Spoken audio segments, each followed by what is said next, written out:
Daily. Taste the Daily. Vijay ప్రస్తుతం అయితే ఇంకా పిటిషనర్ల తరపున వాదనలే వింటూ ఉంది కోర్టు అన్నది మనకు అర్థమవుతోంది. కానీ మీరు చెప్తున్న దాని ప్రకారం మనకి దాదాపుగా 30 పిటిషన్లు కూడా ఇంప్లీడ్ అయ్యాయని చెప్పి మనం చెప్పుకుంటూ ఉన్నాం. ఈ నేపథ్యంలో ఆ 30 పిటిషన్లలో కూడా ప్రధానంగా మనకి ఒకే అంశం గురించి ప్రస్తావన ఉందా? అనేక ఇతర అంశాలని కూడా పిటిషనర్లు వివిధ పిటిషన్ల రూపంలో కోర్టు దృష్టికి తీసుకొస్తూ ఉన్నారా? అంటే జీవో నెంబర్ 9ని బీసీలకు 42% ఇవ్వడాన్ని సవాల్ చేస్తూ దాఖలు చేసిన పిటిషన్లు రెండే.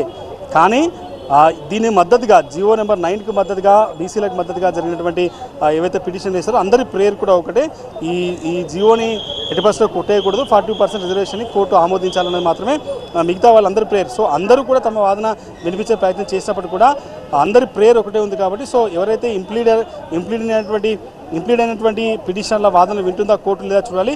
ప్రధానంగా రెడ్డి జాగృతి తరపున వేసినటువంటి 2 పిటిషన్లతో పాటుగా బీసీకి సంబంధించినటువంటి సంఘంతో పాటుగా ఆర్ కృష్ణయ్య, రిటైర్డ్ ఐఏఎస్ చిరంజీవితో పాటుగా వి హనుమంతరావు, కాంగ్రెస్ పార్టీకి సంబంధించిన వ్యక్తులంతా కూడా ఇంప్లీడ్ అయ్యారు, తీర్మానం వల్లతో సహా. సో వీళ్ళందరి వాదన అంతా కూడా జీవోని యాసిస్గా ఉంచాలి, దాంతోపాటుగా 42% రిజర్వేషన్ని కోర్టు యాక్సెప్ట్ చేయాలన్నది వాళ్ళు చేసిన ఆర్గ్యుమెంట్. అయితే రాష్ట్ర ప్రభుత్వం తరపున ఇచ్చే వాదన చాలా ఇంపార్టెంట్, ఎందుకంటే దీనిపైన సుదీర్ఘమైన కసరత్తు జరిగింది. నిన్న సాయంత్రం నుంచి కూడా రాష్ట్ర ముఖ్యమంత్రి మంత్రులతో భేటీ అయ్యారు, సుప్రీంకోర్టు వరకు వెళ్ళి కూడా అక్కడ కూడా ఈ కేసు డిస్మిస్ అయింది, తర్వాత హైకోర్టులో తేల్చుకోమని చెప్పింది. ఈరోజు రాష్ట్ర మంత్రులు వాకిటి శ్రీహరి, పొన్నం ప్రభాకర్, ప్రభుత్వ సలహాదారుడు కేకేతో సహా బీసీ నేతలంతా కూడా ప్రస్తుతం హైకోర్టులోనే ఉన్నారు.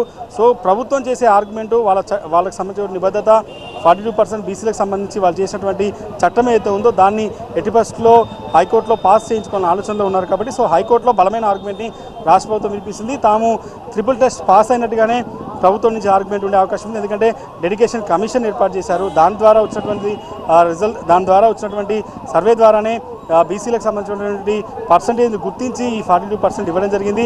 దాంతోపాటు సవరణలు కూడా తీసుకున్నట్టుగా చెప్తున్నారు. సరే ప్రత్యేక పరిస్థితుల్లో 50% మించి కూడా రిజర్వేషన్ ఇవ్వచ్చు అని చెప్పి సుప్రీంకోర్టు జడ్జిమెంట్ ఉంటాయని కూడా ప్రభుత్వం చెప్తున్న నేపథ్యంలో ఈ మొత్తం వ్యవహారాన్ని ఏ రకంగా హైకోర్టు చూస్తుంది, ఈ రోజుతో ఆర్గ్యుమెంట్స్ అవుతాయా? ఇంతమంది ఆర్గ్యుమెంట్స్ వినాలంటే ఈరోజు సాయంత్రం 5 గంటల వరకే కోర్టు ఉంది కాబట్టి రేపటికి ఈ పిటిషన్ పోస్ట్పోన్ అవుతుందా?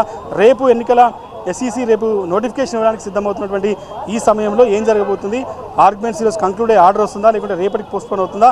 కోర్టు ఏం చేయబోతుందో మాత్రం తెలంగాణ వ్యాప్తంగా తీవ్ర ఉత్కంఠ అయితే నెలకొంది. మంత్రులు ఉన్నారు, బీసీ నేతలంతా కూడా లోపలే ఉన్నారు, ఇరువైపున అడ్వకేట్లు తమ వాదన వినిపిస్తున్న పరిస్థితి కాబట్టి చూడాలి మరికొద్ది గంటల్లో ఏం జరగబోతుందని.